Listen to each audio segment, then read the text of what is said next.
It's Vintage Video Week today. And when I say vintage, how does 1965 sound? Yes, I have a video recorder from 1965. It's reel-to-reel, it's black and white, it has a GE logo on it, but it was actually made by Sony. This one's a CV2000, and we're going to see if we can get this thing working. Coming right up. Well, today's video is going to be kind of a treat. You guys know what this is? Yeah, it's a black and white TV. I get it. It is very old. This is about 1965, I think, was the year this one's from. It's a solid state set. It's a GE, but in reality it's not a GE, it's a Sony. Had VHF and UHF tuners, and it went from channel 2 to 83, because the UHF dial, as you can see, is just a standard tuner capacitor like you would find on a radio, and it just tunes variably. Got it turned to channel 9, which is where my cameras are. It'll pick up all the tuner needs to be cleaned, among other things, but you know, it's got a pretty good picture. Control thing, there's some vertical fold up on the bottom here, which would be expected out of something this old. But this is not just a TV, because you see, if we turn this thing around, you will see on the back of this TV there is a very special connector right here, and a switch on the back that says RF and video. And what plugs into that connector is a special cable right here. And this cable belongs to a very special type of tape recorder, one that records pictures, and we're going to look at that one today and see if we can get it working properly, and we'll work on this TV as well. So this is a reel-to-reel video tape recorder that records on half-inch tape. It carries the GE brand, but it's actually made by Sony. And this connector cable just plugs in like that, and then switch that to video, and then this becomes the tuner so that it can actually record from TV from the TV. Let's get a look at this beast of a video recorder. And when I say beast, this thing weighs about 80 pounds. This is the video tape recorder I'm talking about. It uses a half-inch tape. Again, this one's carrying the GE brand, but GE did not make video tape recorders. This is a Sony. I believe it's a CV2000. This tape here, it's got stiction issues, it won't play. This reel of tape was actually, the guy that gave it to me, this is not the original tape. The guy that gave it to me, he said the original tape was shot, and he spooled new tape on. This tape is from a VHS cassette. There's several VHS cassettes spliced together that was used when this thing was tested before it was given to me. This is the original tape that was also in there. But as I say, this tape's got sticky shed syndrome. It is not going to play, not in its current form anyway. The last time I powered this thing up was many years ago, when I actually did a little demo on my channel, and it sort of worked then. It didn't work properly. So I figured eventually I was going to get around to taking this thing apart and seeing what makes it tick, and see if I could make this thing record and play any better than it does. So let's plug it in first and see if it even plays this tape. I know there's stuff on the tape. I think there was an episode from Jay Leno that was recorded on here, as well as stuff that I can't show you because the guy that gave it to me used to like to record blue movies, let's just say, and there's some stuff left over on here from when I received the machine. I actually recorded the Jay Leno stuff that's on the beginning of this tape, but the rest of the stuff I can't show you, but I can probably show you a few clips, a few black and white clips from Jay Leno that's on the beginning, if it'll play. The goal of this is to see if I can get this thing to actually record and see if it will work. Now, I know that it's been messed with. The guy that gave it to me, and the guy that gave it to me has been dead for years now. I've had this thing probably, 25 or 30 years, I guess. It's been sitting in storage. And he was an old ham radio operator, and you know what they say about hams, right? Some of them know what they're doing, but a lot of them just tinker. And I think this guy was a tinkerer. Anyway, let me get this thing plugged in and see if it'll give us a picture. And there's a look at the label on the back. As you can see, it says made for General Electric, Sony by Sony Corporation, Tokyo, Japan. So for anybody who's going to try and say it's not a Sony, it is a Sony. Sony were the only people that made these things of the day. On the back, it's got the connector to connect to a TV. There was a connector to connect to a camera as well. And it had a mic in, auxiliary in, and a line out. But no video out. It had to be played through the special TV that was part of the package. As you can see, the cable was broken and I had to make a repair on this thing in order to get anything out of it. I think I did that the last time too. That was what I did the last time I had this thing connected, was I had to fix that multi-connect cable as it was damaged. But as I say, this thing is a beast. It's heavy as hell. That weight, a lot of it I'm sure is this wooden cabinet. But the chassis itself, it's also going to weigh a few pounds. I just about gave myself a hernia bringing this thing down. And I had it stored in the back of my storage room, which is on the second floor. So it was, yeah, getting this thing hauled out, it was right at the bottom, like right in the corner at the bottom. I haven't looked at this thing in years. So I think, how do I turn this thing on? There's a switch on here somewhere. Power. And this one here, I think, turns on the drum. Now once the drum is started up, we'll actually see that there actually is a bit of a picture as soon as I put any tension on the tape. If I show you the TV screen, I've got a snowy picture, because it's stopped. You don't get a freeze frame on something like this. But at least we know that the capstan's spinning, so the belts are good, the drum is spinning, the motor's turning. This is all good news. This part is working. We just need to get this thing recording and playing video. As it sits, that's a freeze frame, and we just put this thing into play.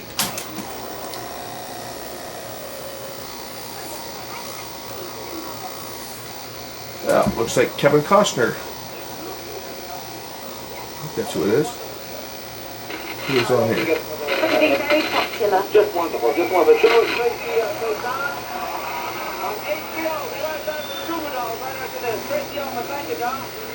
Yeah, Tracy Ullman and Kevin Costner were the ones on the show when that was recorded.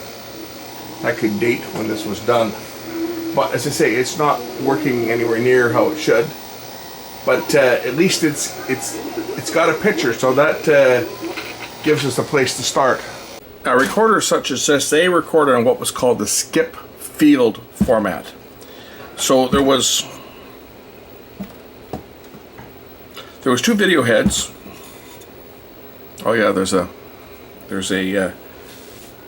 inside here. The video is transferred through some slip rings, and if they get dirty, you're going to have a fault. So the first thing I'm going to do is I'm going to give a shot of some deoxit onto there. We'll use some of the D100. I don't want to spray too much in, but we'll put some D100 on there, and I'll fire it up for a few seconds, turn the drum on for a few seconds, and just let it polish up the contacts here. And it says do not push anything on here because that's the head. You'll break it if you do. So I'll put a little bit of deoxit on there, and I'll just turn on the motor and let it polish the contacts.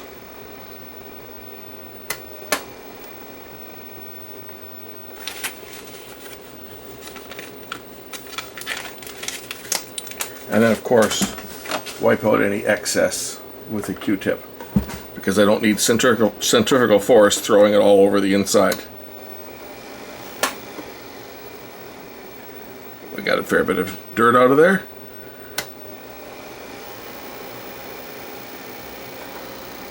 Yeah, I would say that those contacts were a little bit dirty. So looking to see if I've made any improvement to the picture.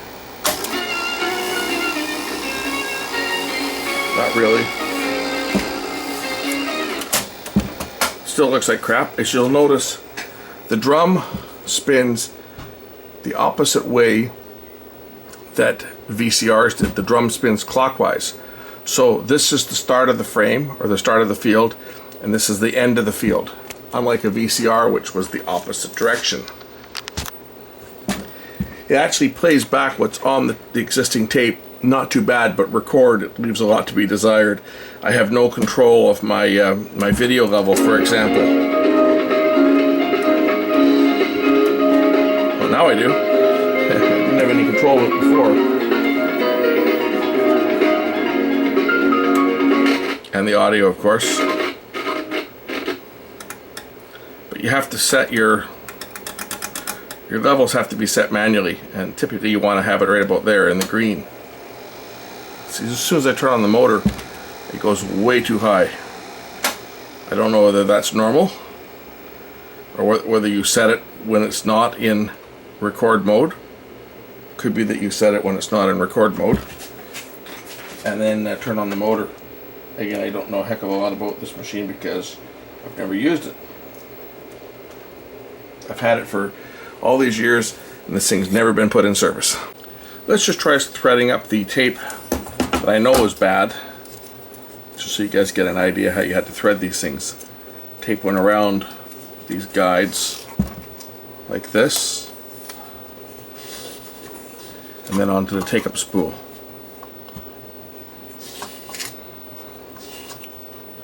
And that's how you threaded up one of these old machines. I know for sure that this tape is not going to play, it's going to stick. At least it did the last time I tried to play it.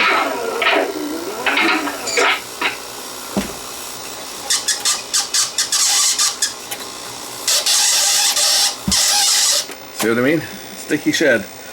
It's sticking to this tape guide here. Right there. Actually, it's sticking everywhere.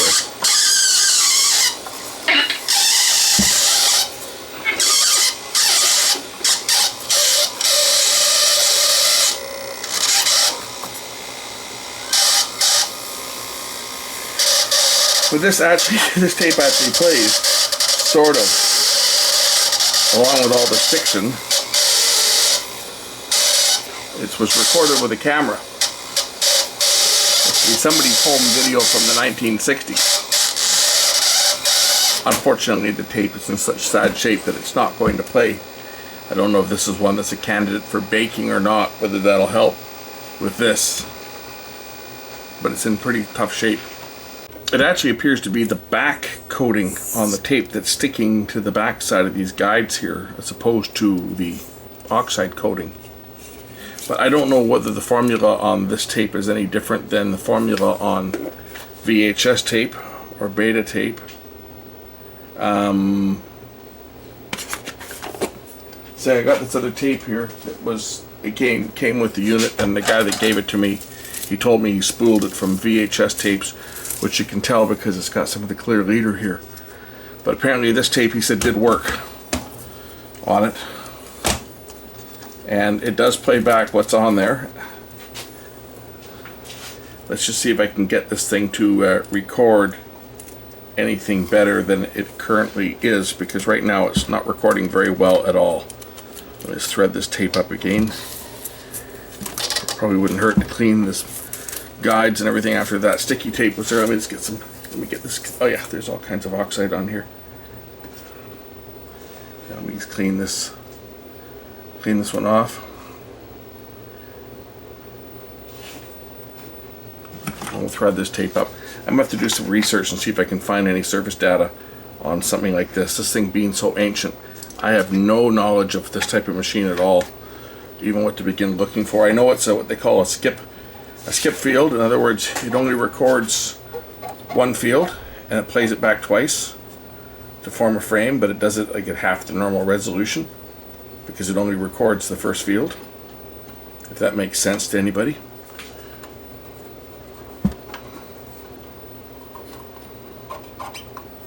Now I just cleaned this machine already today once before putting that other tape on.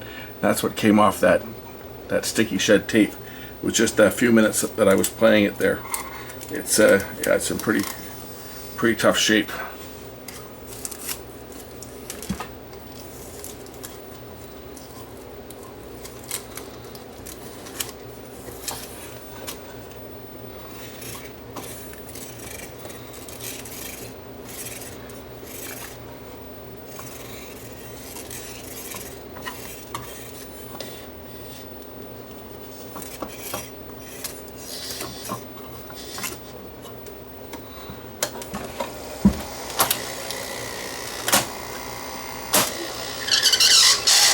Oh great, now this tape's going to stick.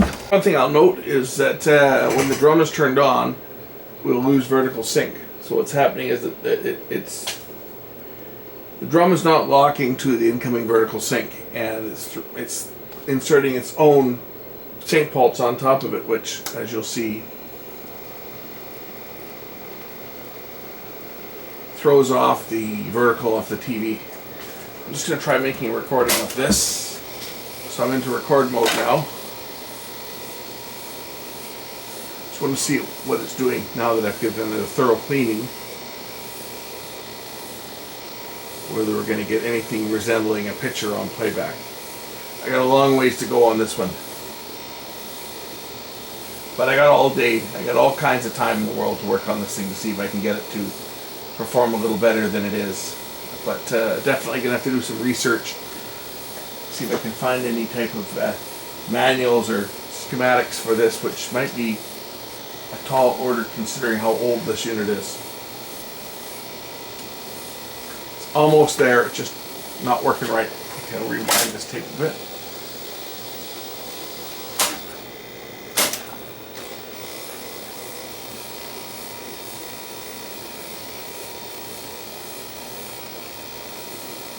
Yeah, it's looking pretty bad.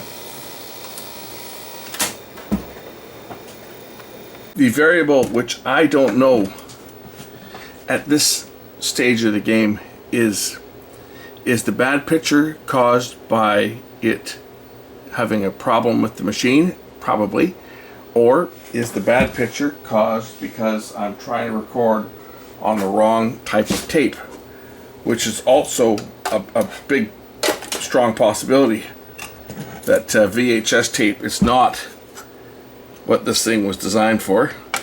This thing was designed for half-inch helical scan videotape, and the formulation is obviously going to be totally different with the VHS tape being a much higher quality tape. So is that the reason why the recording is as bad as it is?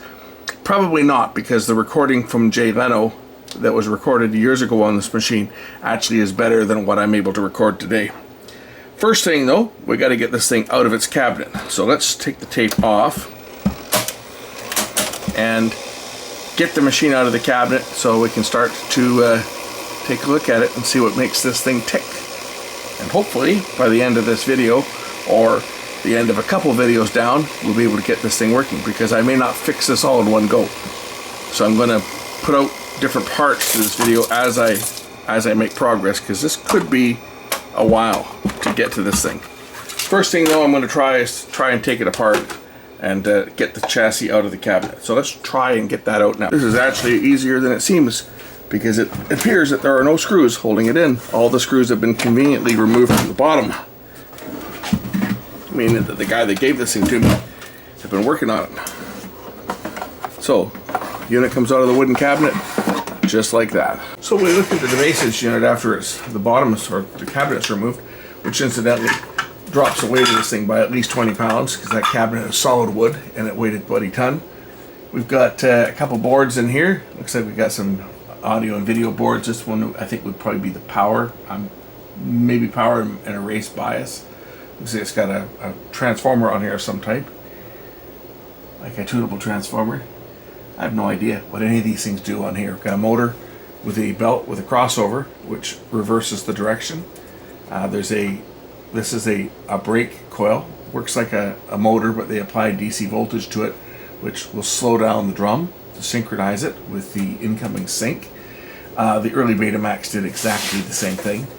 They used a magnetic brake to slow down the drum to the incoming video signal.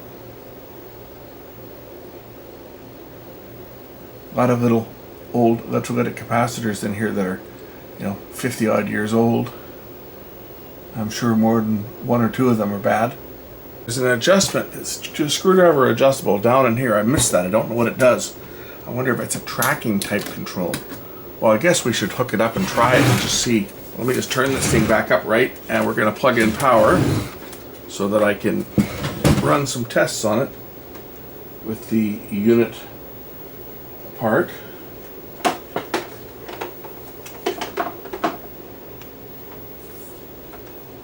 So I'll plug back in the TV cable.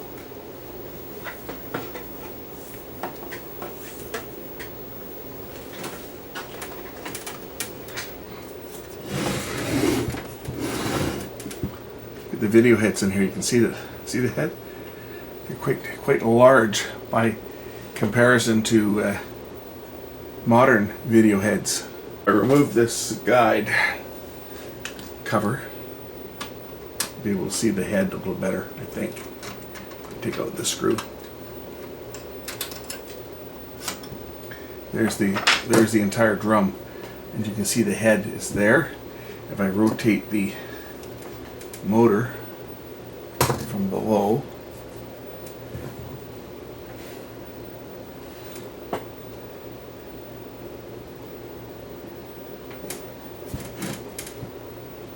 yeah, there's the head right there.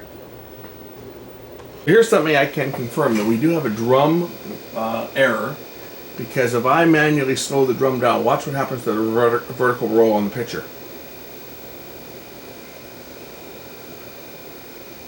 So right now I have no control of the drum. It's not locking in. See if I slow it down.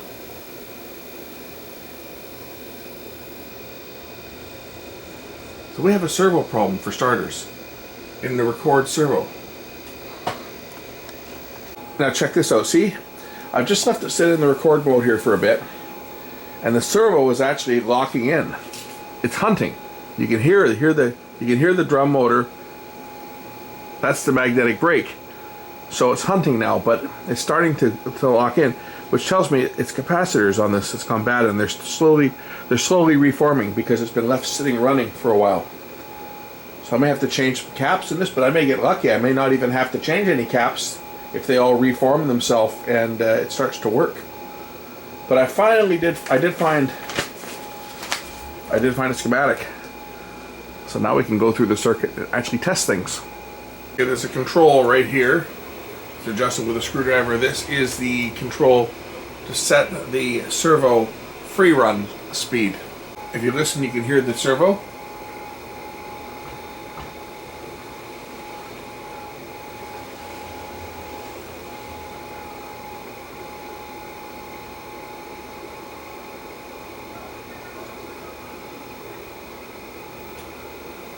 Okay, just tweak the drum like this to free speed, no more rolling.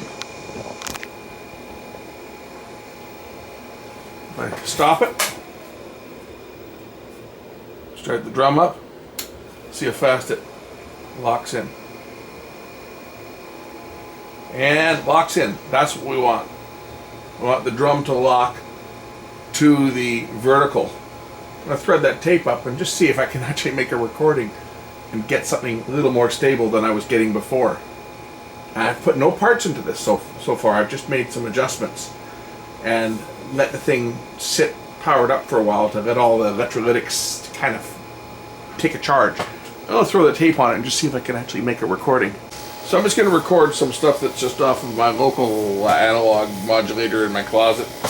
Here's the machine recording away. Again, I haven't made any other adjustments other than that free speed. And so I'm sure that there's probably some of the other adjustments can be made. I want to try and get this thing going without putting any parts in it if I don't have to. Because I really don't have a use for this thing. Right? As far as I have no need for an obsolete format like this. This is more of a challenge to see, can I make this thing work? And can I make this thing work without spending any money on it? That's the whole name of the game here. Is, can it work without spending any cash on it? If I have to change a cap or two, sure, but I'm not going to go and change them all.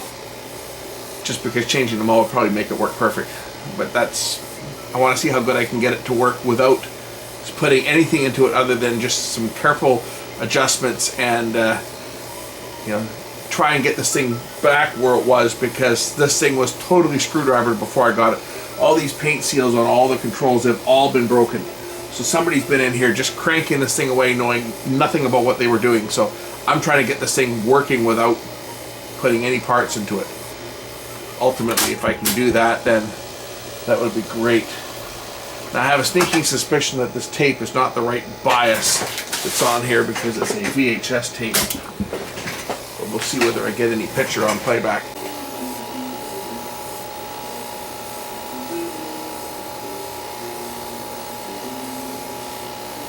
I was looking at the picture on the screen, trying to get the picture as clean as possible, going through the video amp board here.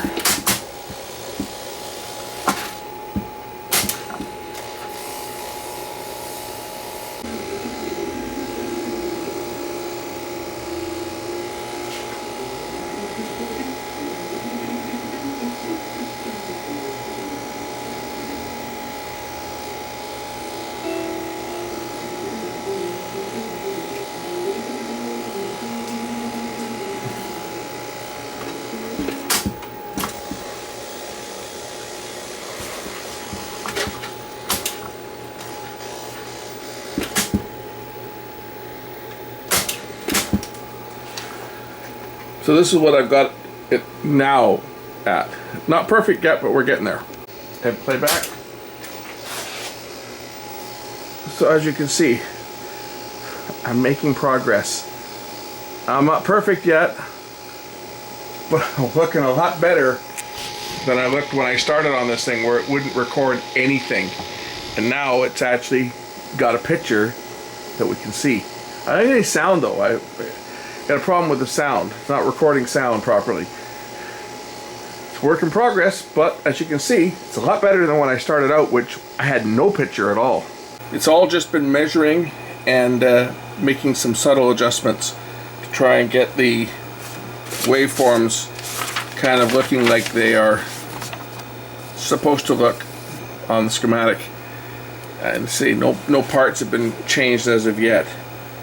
I'm making progress, so we might actually get this thing working. Fingers crossed it'll actually work better than it did when I got it, which wasn't very good. It worked terrible when I got it. At least now I've got a somewhat stable picture. So I just adjusted the modulation level, the FM modulator level here slightly. This is what it looks like on the scope, and we'll just do a test recording and see what we get on playback. So we're going to throw the unit into record. And the fact that all three There's our RF carrier. was even a major blessing, because we felt all three of them were involved. If I adjust the level, the video level, you see the video level changes, the deviation here. Just my little evangelizing to you for what it's worth. Just recording some stuff off CNN right now, so hopefully that won't get me in trouble. Playback. The sound level might be still a little bit low.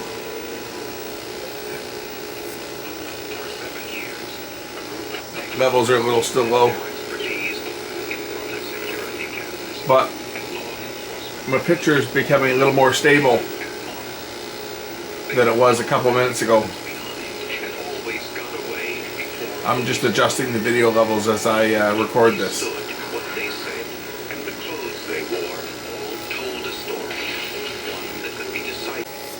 Okay, here's what I'm at now from the space station. This is just something I recorded off YouTube. It's getting a lot better. So getting a little bit of noise if I look at the original. There's the original once it synchronizes. So there's what the original looks like once it locks in. So I go into record on this, and I'm just going to turn the music down. So this is now recording.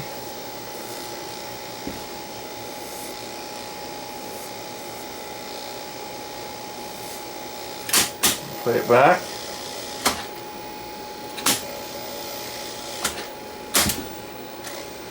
Lock up. That's what we're getting back. Actually not looking too bad considering how old this thing is, and the fact that this tape that's on here isn't even the right type of tape for this machine. This is, as I say, a re-spooled VHS tape that was spooled, or several VHS tapes that were spooled onto this reel, just because they're there is no tape available for this thing. It's obsolete, and you know, we work with what we work with. So I'm thinking that what I've been doing is I've been playing around with the levels, and I'm probably increasing the level enough that it can actually record, because I'm sure the signal required to record onto a modern tape is a lot higher than what was required for the older tape, and that's why it was recording so poorly. But again, all I care about is, will this thing work? Can I make this thing be presentable? It's black and white, so it's never going to be useful for anything. And if anybody were to source me a tape, bring me a tape to want to have copied over or something, it's going to be in the shape of this tape. It's going to have sticky shed syndrome, so don't think there's much chance getting whatever's on this tape off. Not that I think it's anything of any value to anybody. Okay.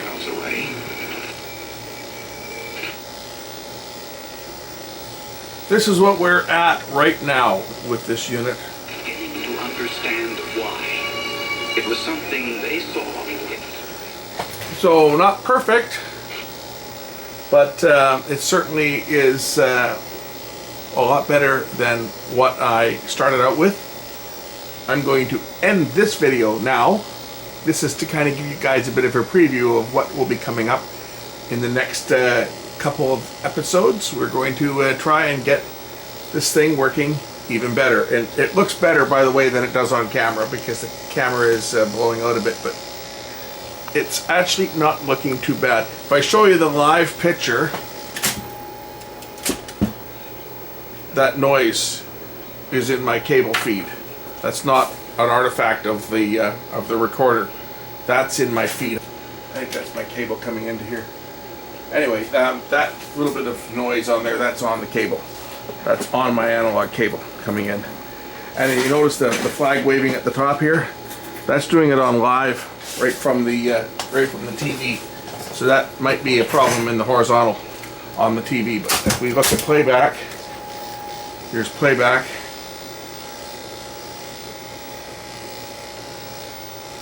Not looking too bad.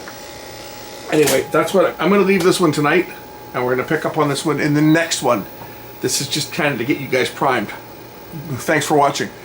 We'll catch you in the next one real soon. Bye.